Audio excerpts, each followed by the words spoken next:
Hello friends, welcome back to my YouTube channel. तो अब हम रिवेन्यू चैप्टर कर रहे थे, उसमें हमने एक केस किया था परफेक्ट कंपटीशन का। परफेक्ट कंपटीशन मार्केट वो मार्केट होती है जहां पे सभी के सभी प्रोडक्ट्स होमोजीनियस होते हैं और फर्म जो है वो प्राइस टेकर होती है, ना कि प्राइस मेकर।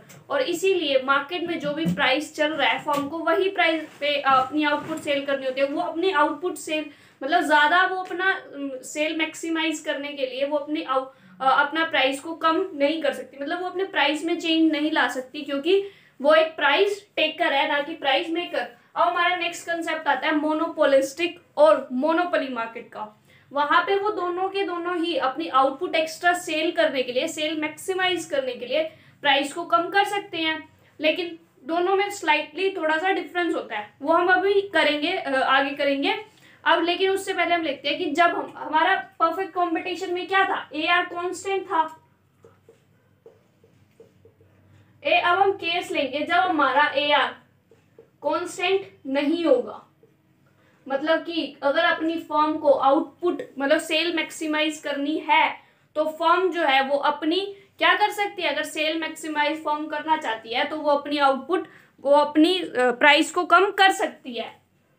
तो अब हम कौन सा केस करेंगे, जब AR हमारा कांस्टेंट नहीं है। चैप्टर कौन सा कर रहे हैं हम, रिवेन्यू। कब AR is not constant.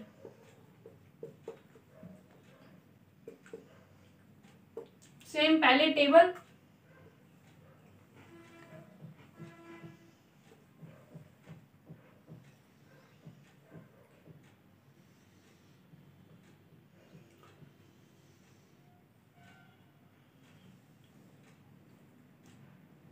Output, this is what हमारा AR, या हम इसको प्राइस भी बोलते हैं।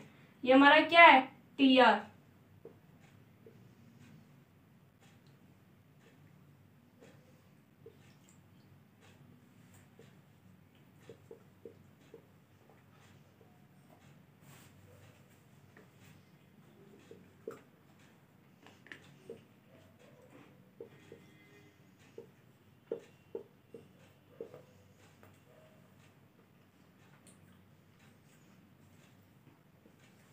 तो देखो हमारी ये टेबल आ गई, सिंपल है। TR हमने कैसे निकाला, AR इंटू क्यू, और MR कैसे निकाला, TRN minus TRN minus 1। 10 into 1 10, 9.5 into 2 19, 9 into 3 27, 8.5 into 4 34, और 10। और हम MR कैसे निकालेंगे, फर्स्ट पे तो कुछ भी नहीं है, सेकंड पे 19 minus 10 9, then 27 minus 19 8, 34 minus 7 27 is 7। अब अगर हम इसमें रिलेशन देखें, जब हमारा AR कांस्टेंट नहीं है तो हमारा रिलेशन क्या आ रहा है, जब हमारा क्या हो रहा है, AR क्या हो रहा है, जितना हमारा AR डिक्रीज हो रहा है हमारा TR जो है TR इंक्रीज हो रहा है। लेकिन कैसे इंक्रीज हो रहा है, डिक्रीजिंग रेट से। देखो पहले 9 का गैप, फिर 8 का गैप, फिर 7 का गैप। तो हमारा जब AR डिक्रीज हो रहा है, जब हमारा AR क्या हो रहा है, डिक्रीज, तब हमारा TR क्या हो रहा है, इंक्रीज हो रहा है, बट एट डिक्रीजिंग रेट। ठीक है। और दूसरी सिचुएशन, जब हमारा AR डिक्रीज हो रहा है तब हमारा MR भी डिक्रीज हो रहा है, बट लेकिन क्या देख रहे हो आप इसमें, MR ज्यादा डिक्रीज हो रहा है कंपेयर टू AR। ये 0.5 के डिफरेंस से हो रहा है और ये 1 के डिफरेंस से। तो हमारा MR क्या हो रहा है, वो मतलब AR ज्यादा है किससे, MR से। या फिर हम ऐसे लिख सकते हैं, but MR is decreasing at faster rate.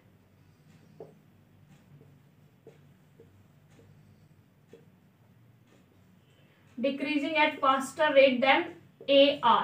ठीक है। अब क्वेश्चन आता है कि क्या हमारा MR जो है वो नेगेटिव भी हो सकता है या जीरो भी हो सकता है। ठीक है। तो अगर हम थ्योरेटिकली देखें तो होता है, लेकिन अगर हम प्रैक्टिकल लाइफ में एग्जांपल लेके चले, मतलब प्रैक्टिकली मार्केट में ऐसा कभी नहीं होता कि MR जीरो या नेगेटिव हो। लेकिन अगर हम थ्योरेटिकली करें तो हमारा क्या होता है, हमारा MR जो है वो क्या होता है, नेगेटिव हो सकता है और जीरो भी होता है। ठीक है, जैसे अभी हम टेबल बना के दिखाते हैं। केस तो यही है, ए आर इज नॉट कॉन्स्टेंट, क्योंकि ए आर तो कॉन्स्टेंट है ही नहीं हमारा। तो हम बनाते हैं कि जब हमारा क्या है, हमारा कॉन्स्टेंट नहीं है, एम आर जब नेगेटिव जाता है। एम आर अगर 0 करना है हमें तो क्या करना पड़ेगा, टी आर को क्या करना पड़ेगा, टी आर कॉन्स्टेंट होगा तभी उसकी, और फिर टी आर डिक्रीज होगा।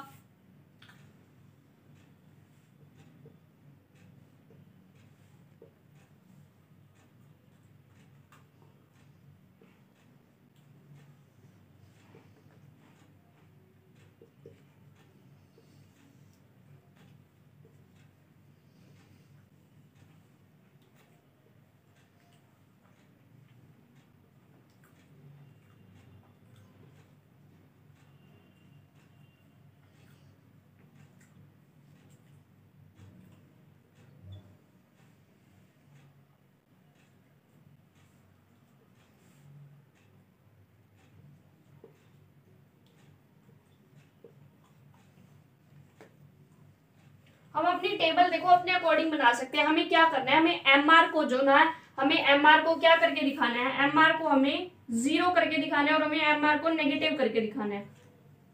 तो एम आर को 0 करने के लिए हमारा क्या सिचुएशन आनी चाहिए कि हमारा टी आर जो है, टी आर हमारा क्या होना चाहिए, कांस्टेंट आना चाहिए एक लेवल पे। ठीक है, तो हमें टी आर कांस्टेंट लाना था। हमने देखो प्राइस यहाँ आउटपुट 2 सेल कर रही थी, प्राइस 80 लिया, 160, 80 into 2।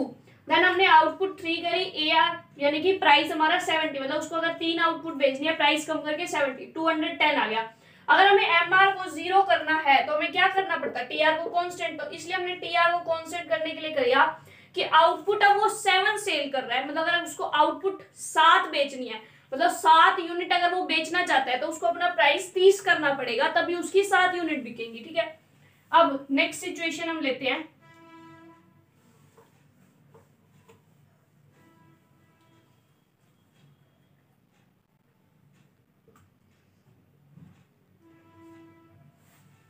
ठीक है,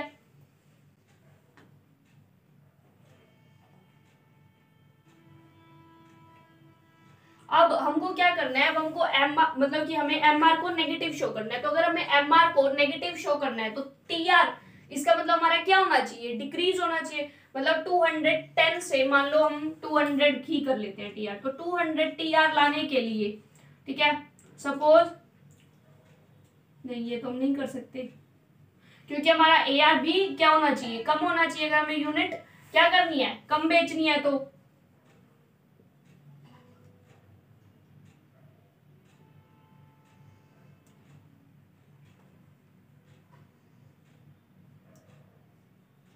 सेवन यूनिट थी, सपोज हमको अब 5 यूनिट, हमें अब 5 यूनिट क्या करनी है, सेल करनी है।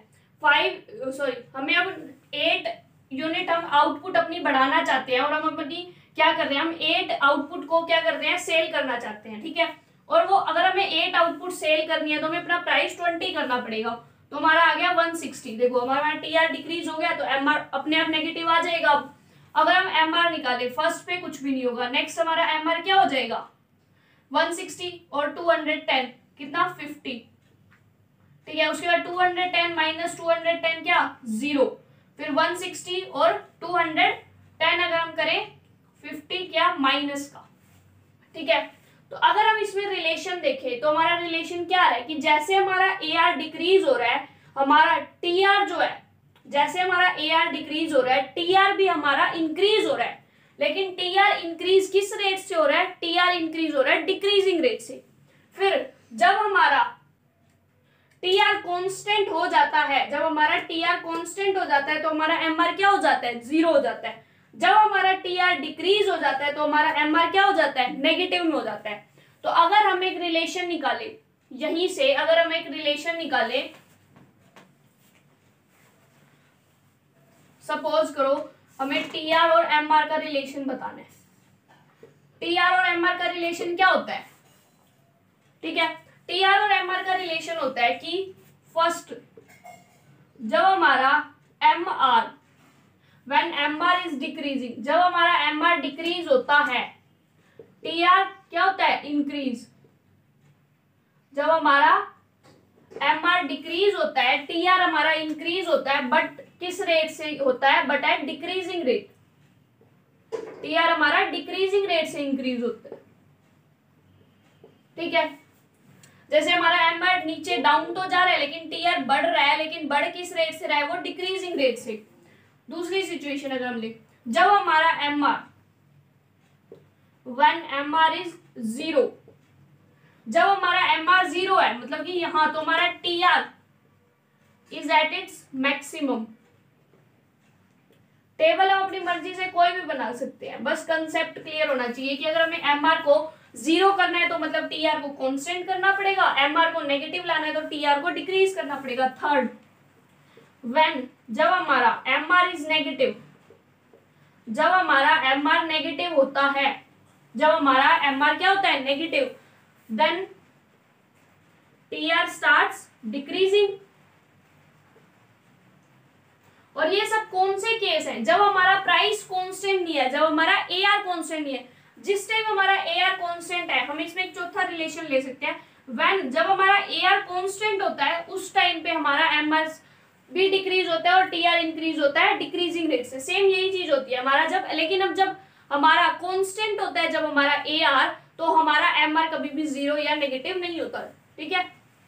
अब उसके बाद अगर हम ए आर और एम आर का रिलेशन देखें, ये पहले भी हमने कांस्टेंट वाले में भी देखा था, वही यहाँ पे भी होता है। सॉरी, जब हमने मतलब कि जब हमने एम आर नेगेटिव नहीं किया था, सिंपल अभी टेबल बनाई थी जो हमने इससे पहले, हमने उसमें भी देखा था कि जब हमारा ए आर डिक्रीज होता है, हमारा एम आर भी डिक्रीज होता है, लेकिन एम आर ज्यादा रेट से डिक्रीज होता है। देखो यहाँ 50 से डिक्रीज हुआ, यहाँ भी 50 से डिक्रीज हुआ, लेकिन ये यहाँ पे 10 से डिक्रीज हो रहा है, यहाँ 10 से। तो जब हमारा when A R is decreasing, जब हमारा ए आर डिक्रीज होता है, then M R also decreases. But लेकिन क्या होता है, अगर हम नॉर्मल मैथमेटिकली देखें तो ए आर की वैल्यू ज्यादा है एम आर से, then A R is greater than M R. Mathematically A R 80 है, यहाँ पे कुछ भी नहीं है, चलो यहाँ पे मत, ठीक है, यहाँ 70 या 50, तो हमारा ए आर बड़ा है एम आर से। और हम एक दूसरी सिचुएशन में भी लिख सकते हैं, but A R is greater than M R and MR decreases at faster rate than AR.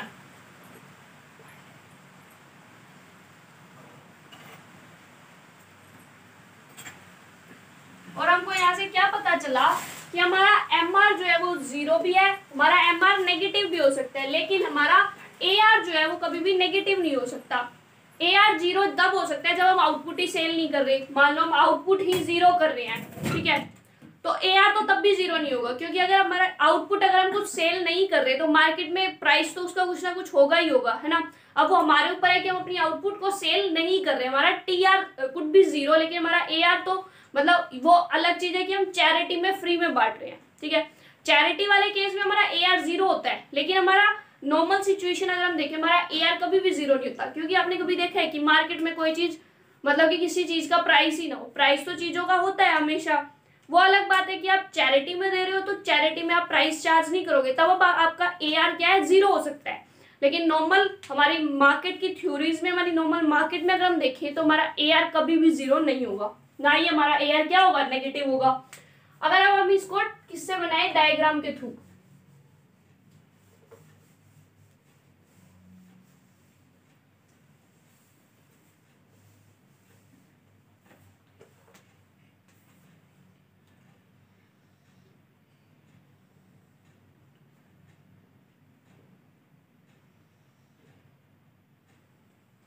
नीचे हम क्या शो करेंगे, यूनिट ऑफ आउटपुट सोल्ड, या फिर सिंपल हम आउटपुट भी लिख सकते हैं, वैसे यूनिट ऑफ आउटपुट भी लिख दो तो भी अच्छा है।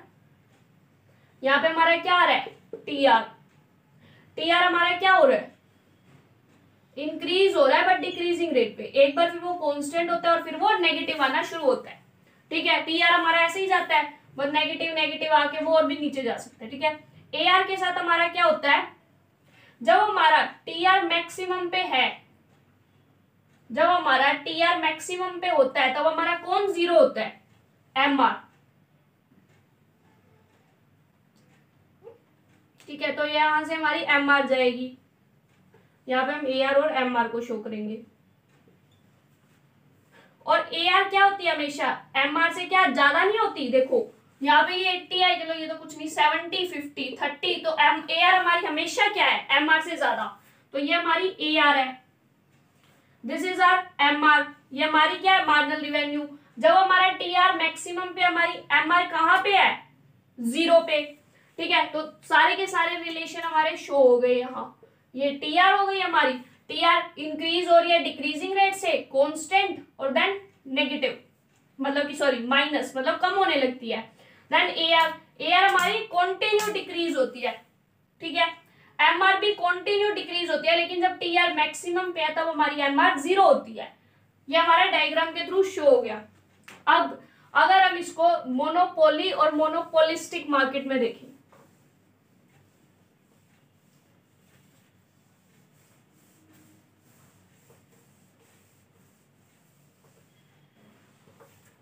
पहले हम देखते हैं, देखो मोनोपोलिस्टिक मार्केट।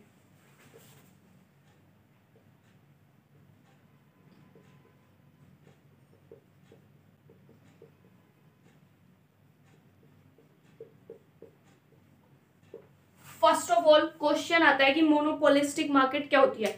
मोनोपोलिस्टिक मार्केट वो मार्केट होती है जहां पे हमारे पास मतलब कि बहुत सारी चॉइस है, हमारे पास गुड्स ही गुड्स है, हम जितना चाहें हम उतना खरीद सकते हैं।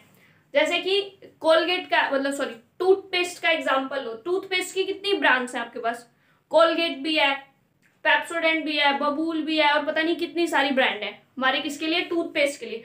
तो वो एक मोनोपोलिस्टिक मार्केट है कि एक हमारे पास चॉइस है कि हम कुछ भी ले सकते हैं, ठीक है। मोनोपोलिस्टिक मार्केट में क्या होता है कि कंज्यूमर के पास भी चॉइस होती है, और प्रोड्यूसर को अगर अपनी चीज बेचनी है, प्रोड्यूसर को अगर अपनी चीज बेचनी है तो उसको प्राइस क्या करना पड़ेगा, कम से कम रखना पड़ेगा। सपोज करो कि पेप्सोडेंट ने अपना प्राइस मतलब कि अगर उसका 10 रुपए का छोटे वाला पेस्ट आ रहा है उसको उसने 25 रुपए का कर दिया, ठीक है, तो क्या कोई लेगा पेप्सोडेंट, हर कोई कोलगेट या उसकी तरफ शिफ्ट हो जाएगा। तो मोनोपोलिस्टिक मार्केट में क्या होता है कि मतलब इतना ज्यादा कंपटीशन होता है कि उनको प्राइस अपना कम करना ही पड़ता है अगर उनको अपनी डिमांड बढ़ानी है, ठीक है। अगर उन्होंने अपनी ज्यादा आउटपुट सेल करनी है तो उनको प्राइस कम करना पड़ेगा। तो मोनोपोलिस्टिक में हमने देखा कि उनको प्राइस अपना कम करना पड़ेगा।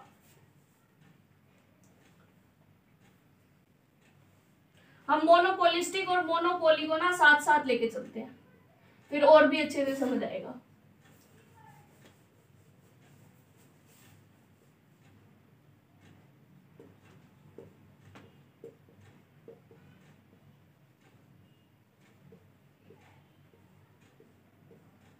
ठीक है, एक है हमारी मोनोपोलिस्टिक, वो क्या होती है मैंने बता दिया। अब एक है हमारी मोनोपोली। मोनोपोली में क्या है कि वो जो प्रोडक्ट है मार्केट में उसके ऊपर मोनोपोली है किसी की। मान लो कि मेरा एक ब्रांड है, उसको सिर्फ मैं ही बना सकती हूँ और कोई बना ही नहीं सकता, ठीक है। तो जो मेरे मतलब उस ब्रांड को जो खरीदने वाले जो लोग हैं उनके पास कोई चॉइस ही नहीं है। मैं हाँ ठीक है, मुझे अगर अपनी ज्यादा सेल करनी है तो मुझे प्राइस कम करना पड़ेगा, लेकिन मुझे उतना कंपटीशन का डर नहीं है क्योंकि मेरा कोई कॉम्पिटिटर ही नहीं है उस प्रोडक्ट पे। मेरी क्या है मोनोपोली है। मतलब मोनोपोली मार्केट वो होती है जहाँ पे एक पर्सन की मोनोपोली हो और वहां उस प्रोडक्ट को उस पर्सन के अलावा और कोई नहीं बनाता, उसको और कोई सेल ही नहीं करता, ठीक है। वो मतलब वो प्रोडक्ट एक ही पर्सन जैसे कि सेल कर सकता है, ठीक है। तो उस सिचुएशन में उनको क्या है थोड़ा बहुत प्राइस तो कम करना पड़ेगा अगर डिमांड बढ़ानी है, लेकिन उनको कंपटीशन का डर नहीं है। उनको अपना प्राइस मतलब इतना बहुत ज्यादा डाउन नहीं करना पड़ेगा।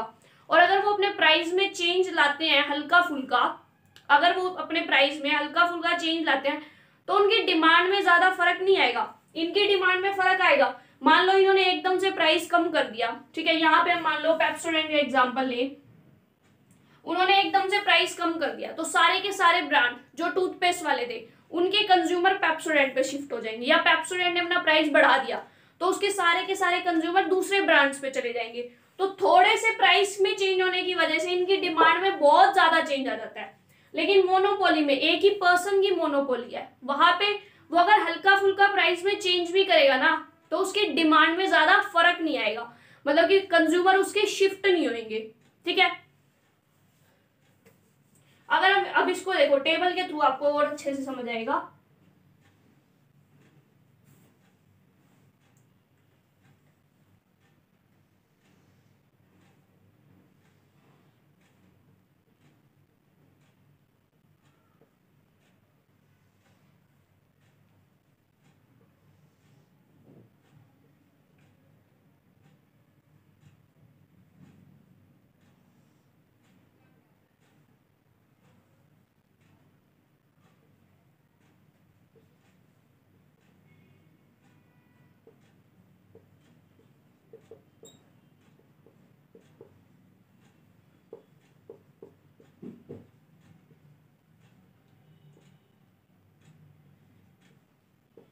ठीक है, यहाँ पे अगर उसको अपनी आउटपुट बढ़ानी है, अगर उसको अपनी आउटपुट बढ़ानी है, सॉरी सॉरी सॉरी, ये हम मोनोपोलिस्टिक में लेंगे एक बार।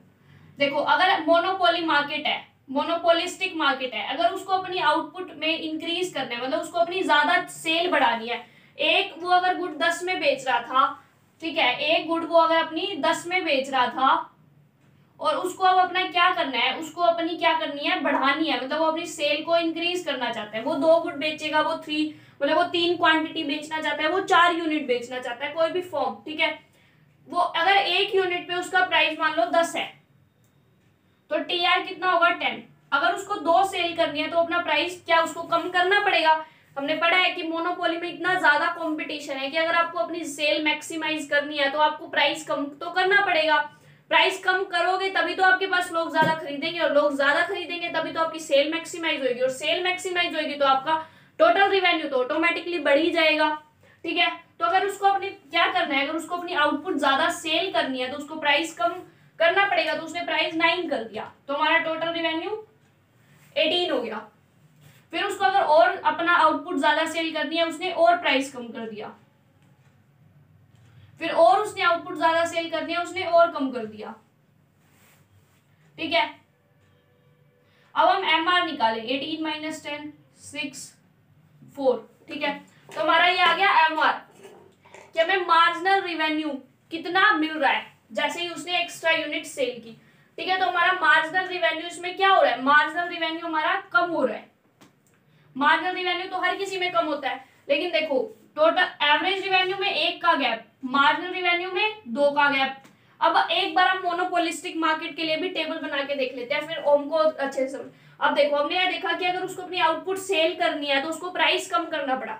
मोनोपोली है, उसकी मर्जी है, ठीक है, उसकी, और लोगों के पास चॉइस भी नहीं है। जो उसके कस्टमर हैं, जो उस प्रोडक्ट को खरीदने वाले कस्टमर है, उनके पास चॉइस ही नहीं है। जैसे कि रेलवे, उनको अगर वो ट्रेन में अगर उनको सफर करना है तो उनके पास और कोई चॉइस ही नहीं है। ठीक है, रेलवे का सब्स्टिट्यूट और कुछ है ही नहीं,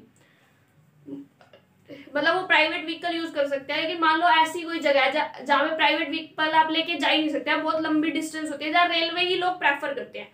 तो आपको प्राइस में चेंज होने की वजह से हमको इतना ज्यादा फर्क नहीं पड़ेगा। और मोनोपोली को अगर अपनी सेल मैक्सिमाइज करनी है तो थोड़ा बहुत प्राइस वो चेंज करे, लेकिन उसको ज्यादा प्राइस चेंज करने की नीड नहीं है। ठीक है, यहाँ कॉम्पिटिटर थे तो उन्होंने क्या किया, ज्यादा प्राइस चेंज किया, 1-1 रुपए। ये तो मान लो सिर्फ 0.5 का प्राइस चेंज कर रहे हैं।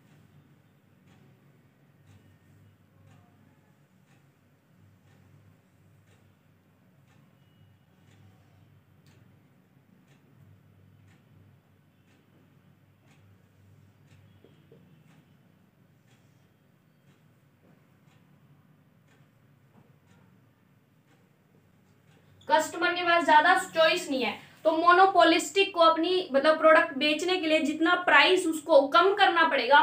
हाँ, मानते हैं इसको भी अपना प्राइस कम करना पड़ेगा। भाई रेलवे अगर थोड़ी सी सस्ती हो जाए तो लोग ज्यादा जाने लग जाएंगे, लेकिन उसका इतना ज्यादा फर्क भी नहीं पड़ेगा, क्योंकि कई कुछ जगह ऐसी है कि रेलवे पे मोनोपोली है कि लोगों के पास और कोई ऑप्शन ही नहीं है, उनको जाना भी उसी पे पड़ेगा, जो लोग उसके परमानेंट भी है। ठीक है, तो इसको अपना प्राइस जो है वो कम करना पड़ेगा, लेकिन उतना कम नहीं करना पड़ेगा जितना मोनोपोली वालों को करना पड़ रहा है। मोनोपोली वालों को 1-1 का चेंज लाना पड़ रहा है, ये मान लो 0.5 का चेंज लाते हैं।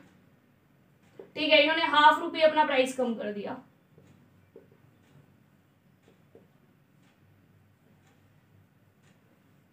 सॉरी, 27 34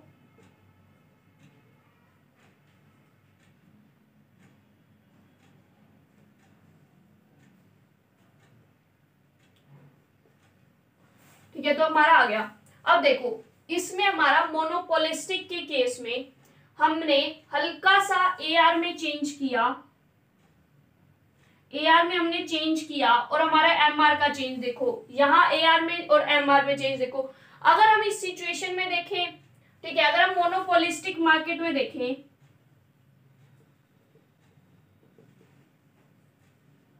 मोनोपोलिस्टिक मार्केट में अगर हम देखें तो हमने क्या पढ़ा, हमने पढ़ा है कि अगर उसको अपनी सेल बढ़ानी है, सेल अगर मैक्सिमाइज करनी है, तो उसको अपना प्राइस कम करना पड़ेगा, यानी कि उसको अपना AR कम करना पड़ेगा, मतलब एवरेज रिवेन्यू उसको कम करना पड़ेगा।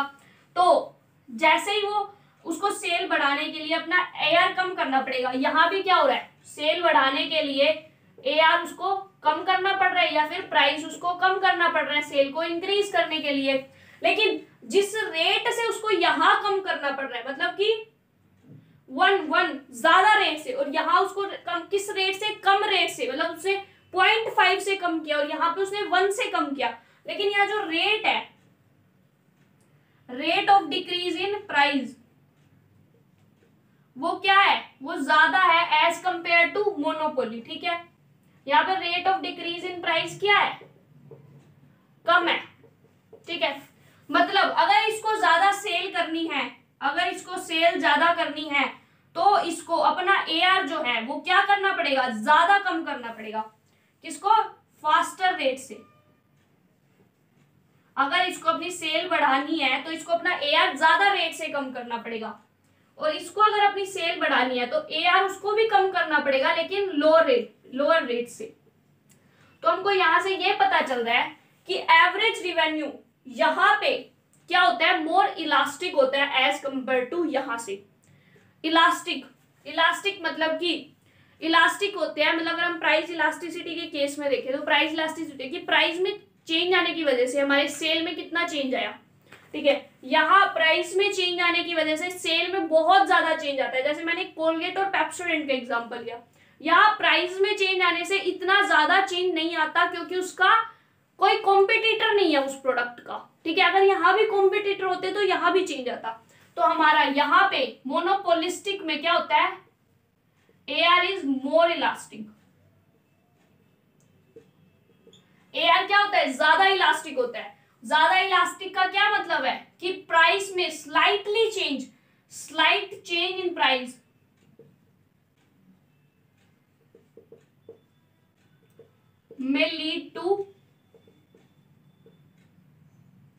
may lead to higher change in the demand। कि प्राइस में थोड़ा सा भी चेंज आने से डिमांड में एकदम से बहुत ज्यादा चेंज आ जाता है, लेकिन यहाँ AR जो है वो इतना इलास्टिक नहीं होता।